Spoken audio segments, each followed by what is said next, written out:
Hi everyone, and welcome back to Flow Migration Law. I'm Jay, your principal migration lawyer. Embarking on the partner visa journey is a huge, exciting step in your life and relationship. It's about finally building the future together in Australia.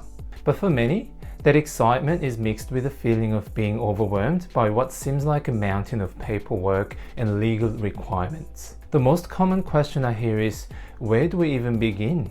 Today, we're going to break down that mountain into a clear, manageable path. Let's walk through how to prepare and apply for the subclass 820 partner visa step by step. First, let's understand the journey you're starting. When you apply for a partner visa from within Australia, you're actually applying for two visas at the same time in one application. Think of it as a two-act play. Act 1 is the subclass 820 partner visa. This is a temporary visa that allows you to live, work, and study in Australia while your application for permanent visa is processed. It also gives you access to Medicare. Act 2 is the subclass 820 visa. This is the permanent visa, the final stage. This means you can stay in Australia indefinitely with your partner. The goal is to successfully get through both acts. So who's eligible? Before you dive into the paperwork, it's fundamental to check if you meet the core requirements. For the applicant, three things are key: your relationship, your location, and your current visa status. You must be in a genuine relationship with your eligible partner. You must be in Australia when you apply, and you generally need to hold what's called a substantive visa.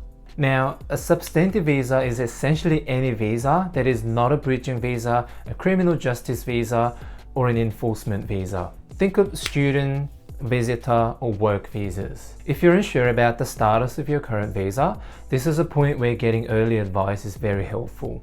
For your sponsoring partner, they must be an approved sponsor, which means they need to be an Australian citizen, permanent resident, or eligible New Zealand citizen, and they must also meet certain character requirements. There are also limits on how many times a person can sponsor a partner, so it's important to check their history.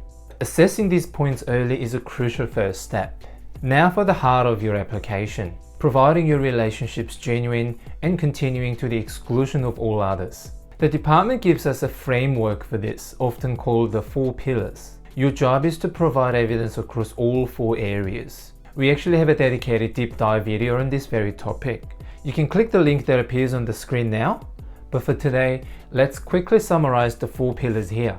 First, the financial aspects. Here, the department wants to see how you share your financial lives. While every couple is different, think joint bank accounts, showing shared expenses, bills in both names, or evidence of one partner supporting the other financially. Second, the nature of the household. This is about your shared domestic life. Think about how you divide chores, or who pays the rent. A joint lease agreement is powerful evidence here, but it's important to explain your unique living arrangement. Third, the social aspects. This pillar looks at how you are seen as a couple by the outside world.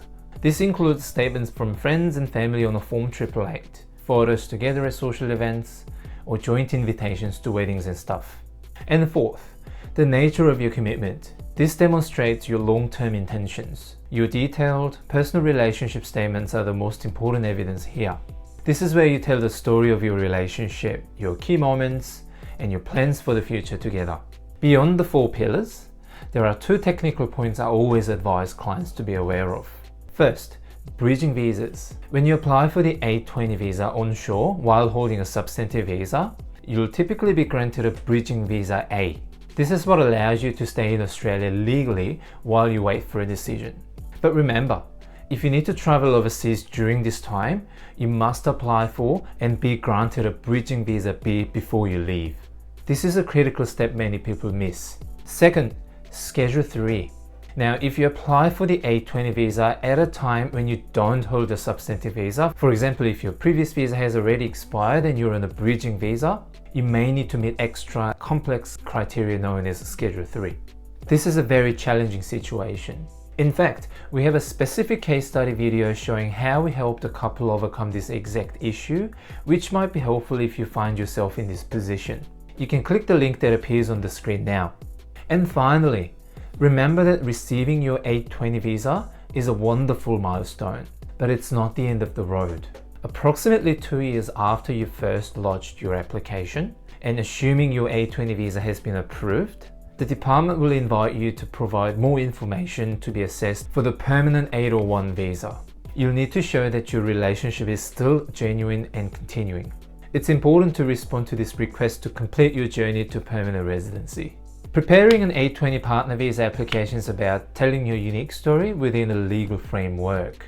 It requires careful preparation, attention to detail, and a good understanding of what the department's looking for across the 4 pillars. You don't have to navigate this detailed process alone.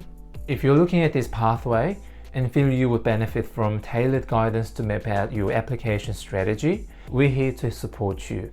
You can book a free discovery call with our team via the link in the description. If this video was helpful, please give it a thumbs up and subscribe for more practical Australian immigration tips. Thank you for watching.